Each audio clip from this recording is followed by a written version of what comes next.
અખિલ sir, સૌથી પહેલાં તો મારે એ જાણવું છે કે તમારી જર્ની કઈ રીતે રહી? આઈ મીન એસજીસીસીઆઈના મેમ્બર, પ્રેસિડેન્ટ તરીકેની જવાબદારી તમે બજાવી રહ્યા છો. એસજીસીસીઆઈ ની અંદર હું 1989માં સભ્ય બન્યો. હું તે વખતે પ્રિન્ટિંગ વ્યવસાયમાં હતો. ચેમ્બર ઓફ કોમર્સ તે વખતે કમ્યુનિકેશન માટે કોઈ વોટ્સઅપ નહોતું, SMS સિસ્ટમ પણ નહોતી, એટલે પોસ્ટકાર્ડ દ્વારા જાણ કરવી પડે સભ્યોને. હું પ્રિન્ટિંગ વ્યવસાય સાથે સંકળાયેલો હતો અને રજનીકાંતભાઈ મારફતે તે વખતે પ્રમુખ હતા, એટલે મેં એપ્રોચ કર્યો.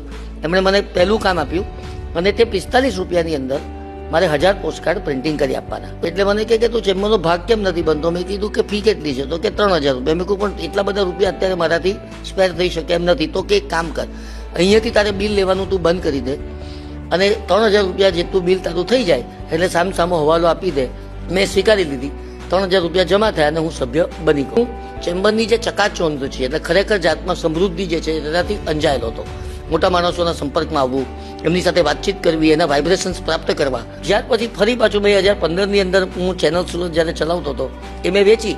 ત્યાર પછી પાછો સમય મને મળતો થઈ ગયો. એક એવી ઘટના બની કે જેને કારણે મારે સ્ટેપ ડાઉન થવું પડ્યું.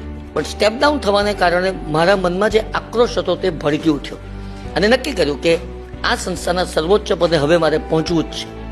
અને તેથી હું એક નહીં 4 વખત માનદ મંત્રી બન્યો, પબ્લિક એડમિનિસ્ટ્રેટિવ ઓફિસર બન્યો, પબ્લિક રિલેશન કમિટીનો ચેરમેન બન્યો અને એમ કરતાં કરતાં હું વાઇસ પ્રેસિડેન્ટમાં ઊભો રહ્યો. અનફોર્ચ્યુનેટલી મારી સામે ઇલેક્શન થયું.